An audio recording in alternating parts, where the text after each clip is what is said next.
హరినారాయణ హరినారాయణ హరినారాయణ ఎను మనవే హరినారాయణ హరినారాయణ హరినారాయణ ఎను మనవే హరినారాయణ హరినారాయణ హరినారాయణ ఎను మనవే హరినారాయణ హరినారాయణ హరినారాయణ ఎను మనవే ನಾರಾಯಣನೆಂಬ ನಾಮದ ಬೀಜವ ನಾರಾಯಣನೆಂಬ ನಾಮದ ಬೀಜವ ನಾರದ ಬಿತ್ತಿದ ಧರೆಯೊಳಗೆ ನಾರದ ಬಿತ್ತಿದ ಧರೆಯೊಳಗೆ ಹರಿನಾರಾಯಣ ಹರಿನಾರಾಯಣ ಹರಿನಾರಾಯಣ ಎನು ಮನವೇ హరినారాయణ హరినారాయణ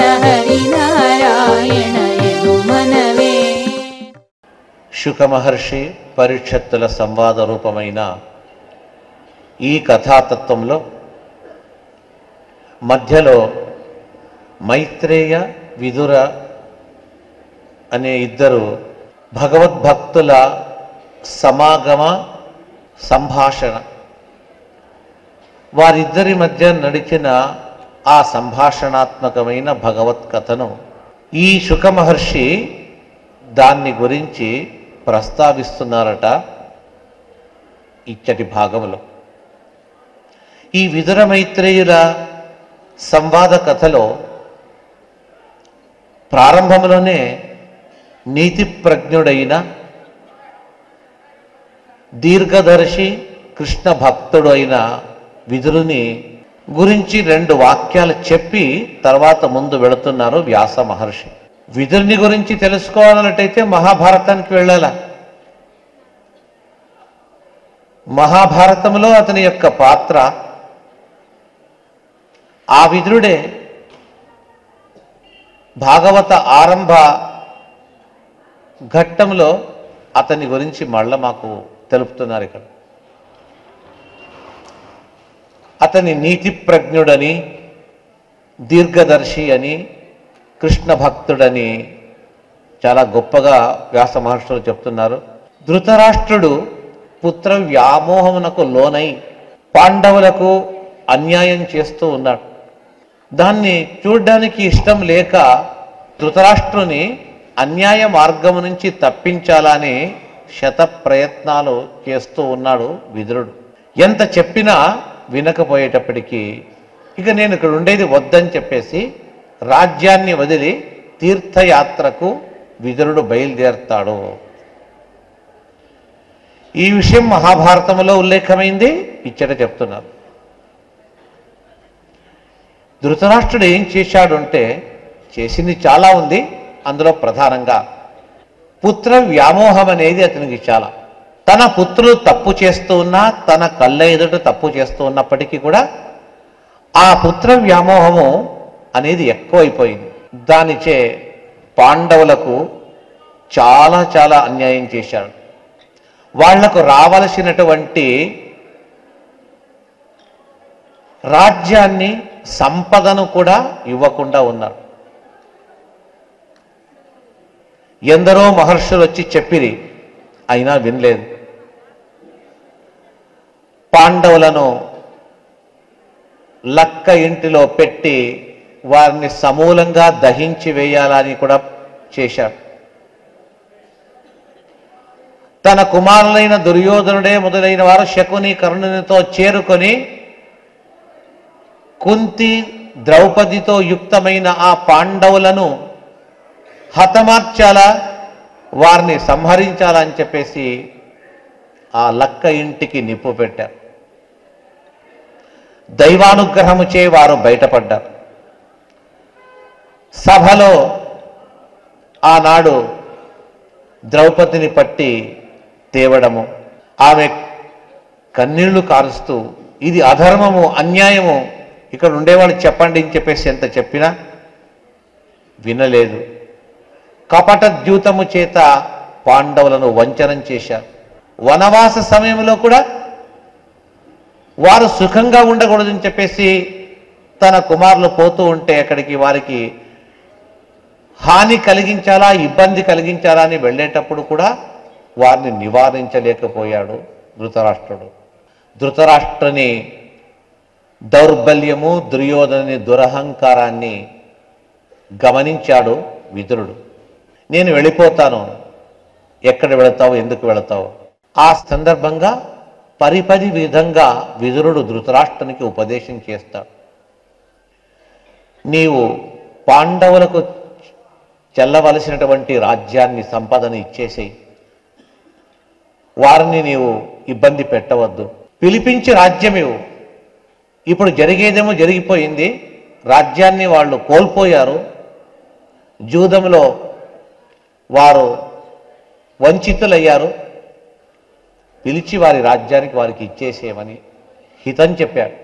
రెండవది, నీవు ఏ వ్యక్తులను దుర్యోధనుడే మొదలైన వారిని కుమారులుగా భావిస్తున్నావో వారు కుమారులు కాదు. వారిపైన వ్యామోహాన్ని చూపిస్తూ నీవు ఆపదలో తగులుకుంటావు, ఆపద వలయములో నీవు చిక్కుకొని పోతావు. వారు కర్ణ శకునుల యొక్క ప్రోత్సాహముచే మరింత దారి తప్పిపోతున్నారు. వీళ్ళందరినీ ఇప్పుడే బయట వేయి, నీ ఇంటి నుంచి నిర్దాక్షిణ్యంగా బయటికి పంపు, అప్పుడు నీకు శుభమవుతుంది. లేదంటే నీవు బతికున్న కాలము, చనిపోయిన తర్వాత కూడా నీకెప్పుడు కూడా సుఖం దక్కదు. హితవచనాలని చెప్తూ ఉన్నా వింటూ ఉన్నారు. దానికి ప్రతి సమాధానమే చెప్పకుండా ఉన్నాడు ధృతరాష్ట్రుడు. అయితే అదే సమయంలో ఇతని మాటలను, హితవచనాలను ధృతరాష్ట్రునికి ఇచ్చేటప్పుడు వింటూ ఉన్నారు ఈ దుర్యోధన, కరుణ, శకుని మున్నగు ఆ నలుగురు.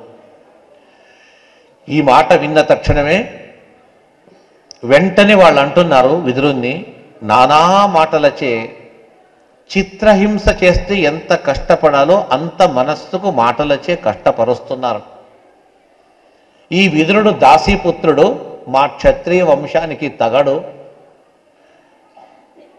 వాడు మా ఇంట్లో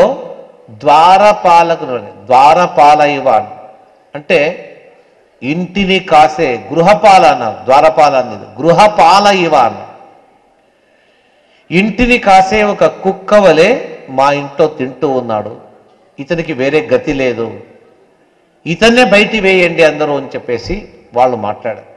ఆ మాట విన్న తక్షణమే ఉద్వేగానికి, క్రోధానికి వశం కాక నవ్వుతూ భగవంతుని ఇచ్ఛ, ఈశ్వరేచ్ఛా బలీయసి, పరమాత్మని సంకల్పం ఎప్పుడు బలిష్టంగా ఉంటుంది, మనుష్యుల సంకల్పం దుర్బలంగా ఉంటుంది.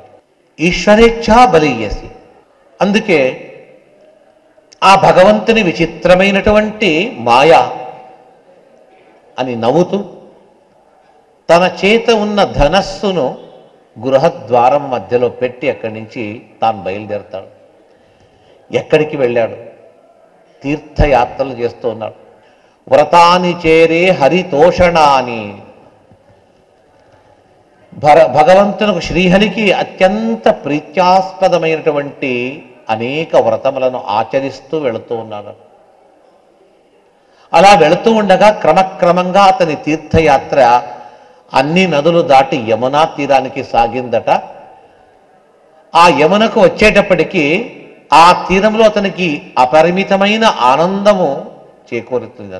యమునా తీరమే అటువంటిది. యమునా నది గాలి స్పర్శము, నదికి తగిలిన గాలి ఏ మనుషునికి స్పర్శమవుతుందో వారి యొక్క అంతరాత్మ పరిశుద్ధమవుతుందట. ఆ యమునా తీరంలో లేని ఉత్సాహము విదురునికి వచ్చింది. కాలేన తావద్యమునాముపేత్య తత్రోద్ధవం భాగవతం దదర్శ, కాలక్రమంగా యమునా తీరాన్ని చేరుకున్నా. ఎక్కడ చూచినా ఆ యమునా తీర వాసులు, గ్రామవాసులు అందరూ తమ తమ కృత్యములను చేసుకుంటూ, నీళ్లు మోసేవారు నీళ్లు మోస్తున్నారు, ఇల్లు కడిగేవారు ఇల్లు కడుగుతున్నారు, పొలం పనులు చేసేవారు చేస్తున్నారు. ఏ పని చేసినా దేహముతో కాయికంగా ఆ కర్మలు చేస్తూ ఉన్నా నోటితో సదా కృష్ణ గీతలను, ఆ కృష్ణ పరమాత్మని యొక్క మహత్వాన్ని వర్ణించే అనేక సంగీతబద్ధమైనటువంటి తాళబద్ధమైనటువంటి సంకీర్తనలు పాడుకుంటూ పనిచేస్తున్నారు. అంటే ఈ సాంప్రదాయం ఎంత ప్రాచీనమైందో చూడండి. ఇంటి పనులు, పొలం పనులు, బయటి పనులు చేస్తూ చేస్తూ ఆనాటి స్త్రీ పురుషులు చక్కటి నామ సంకీర్తన గావిస్తూ పనిచేసేవారు. వారు చేసే ఆ నామ సంకీర్తన ప్రభావమే కాబోలు యమునా తీరము సస్య శ్యామలంగా ఉందండి. ఎక్కడ చూసినా పచ్చిక బయళ్ళు, చక్కటి గడ్డి, ఆ భూమిలో ఎటు చూసినా నీరు, మొత్తానికి నీటికి ఆహారానికి కొరత లేదు. అందరూ సుఖశాంతులతో ఉన్నారట ఆ యమునా తీరం. ఆ యమునా తీరాన్ని ప్రవేశించాడు. లోపల వెళ్ళేటప్పటికీ ఆ యమునా ఒడ్డున ఉద్యానవనము, అరణ్యములో ఆ విదురుడు ఒక ఆశ్చర్యకరమైనటువంటి సంతోషకరమైన ఒక దృశ్యాన్ని చూచాడు. ఎవరుంటే కృష్ణ భక్తుడైన ఉద్ధవుణ్ణి గాంచాడు. తత్రోద్ధవం భాగవతం దదర్శాత్.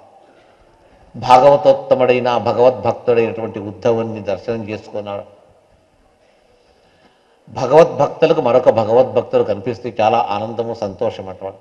వాళ్ళకి వేరే ఏ ఆహారంతో విహారంతో సంతోషం రాదు. ఆ ఉద్ధవుణ్ణి చూచేటప్పటికి సంతోషమైంది. ఆలింగనం చేసుకున్నాడు. కుశల ప్రశ్నలు వేశారు. అందరూ బాగున్నారా కృష్ణుడు, కృష్ణ పరివారం అని చెప్పేసి ప్రశ్న అడిగాడు. దానికి అన్నిటికీ సమాధానం చెప్పారు. ఉద్ధవుడు చెప్తూ వచ్చాడు.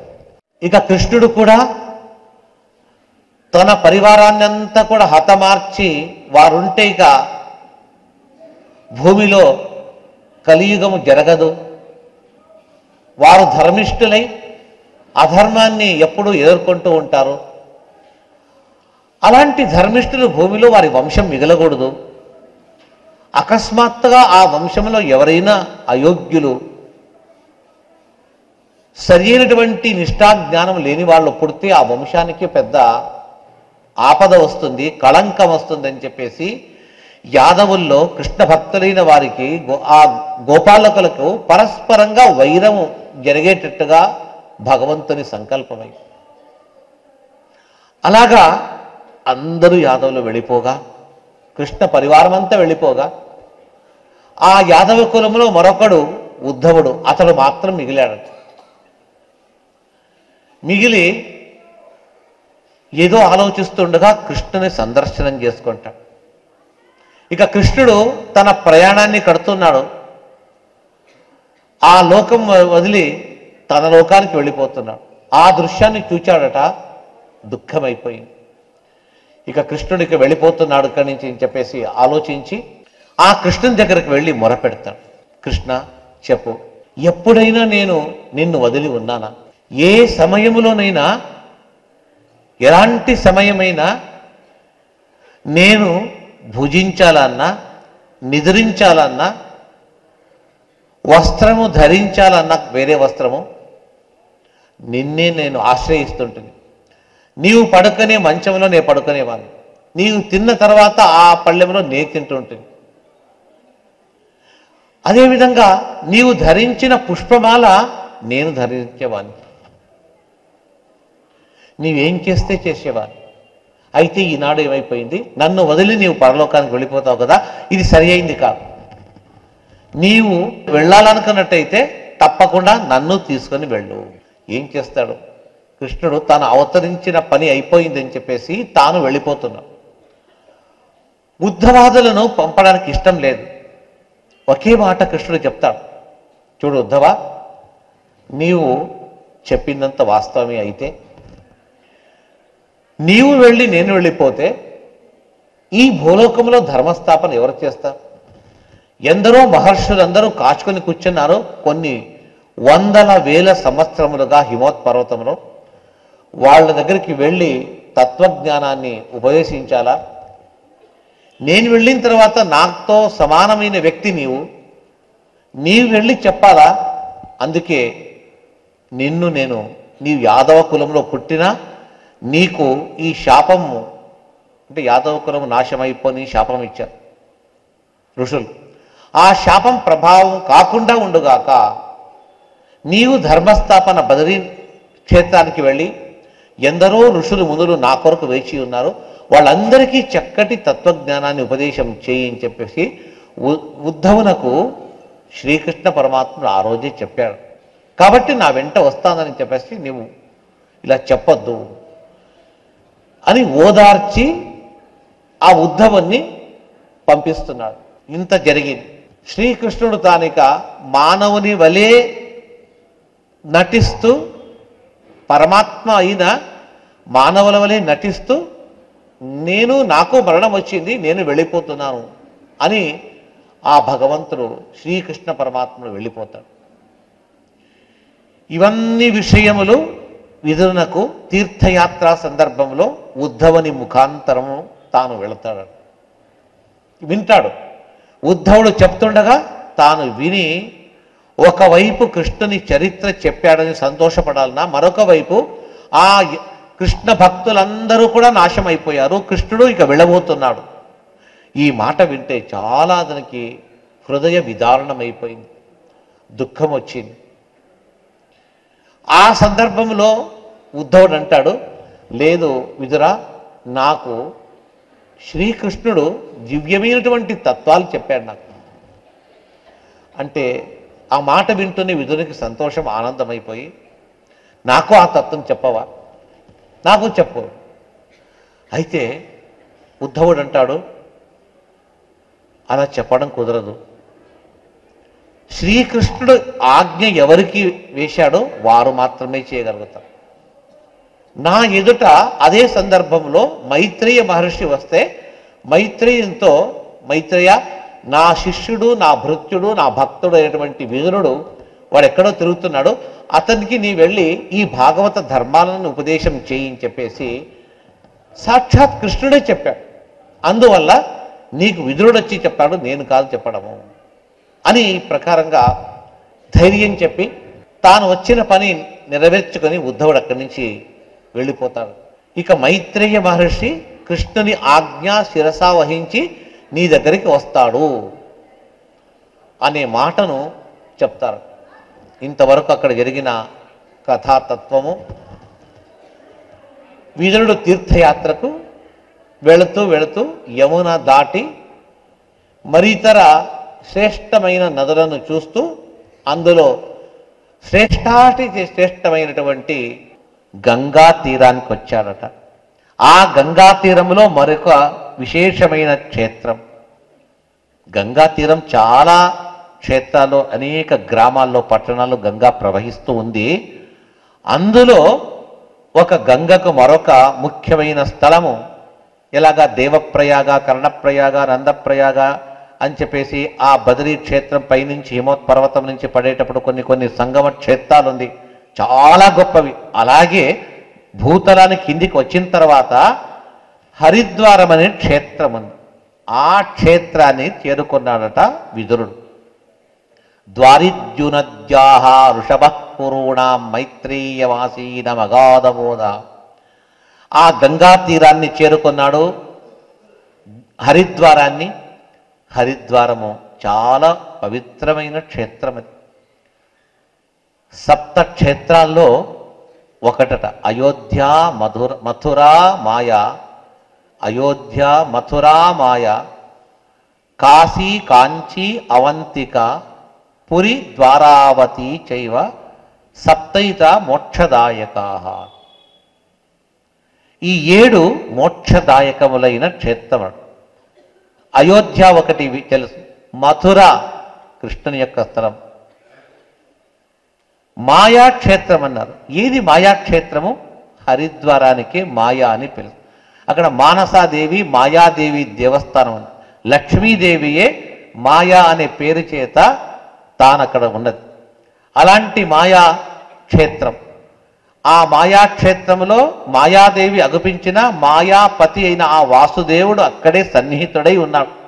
గంగలో స్నానం చేసిన వారికి ఆ మాయాదేవి లక్ష్మి, ఆ మాయాపతి అయినటువంటి వాసుదేవుడు వారిద్దరూ అందరినీ అనుగ్రహిస్తారట.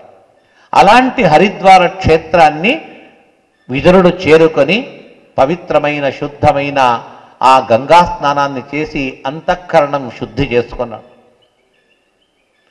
గంగాది నదుల్లో స్నానం చేసే ప్రభావం ఏమిటి, చేసిన తర్వాత వచ్చే ప్రభావం ఏమిటంటే గంగా నది కానీ ఏ నదులు కానీ మన బాహ్య దేహాన్ని తుడుస్తుంది, బాహ్య దేహ మాలిన్యాన్ని కడుగుతుంది. లోపల కడుగుతుందా? కడగదు. కడుగుతుంది. మనము చెప్పాను ఎన్నోసార్లు, స్నానం చేసేటప్పుడు ఒక అనుసంధానం చేసే సమయంలో ఒక చింతన ఉండాలి.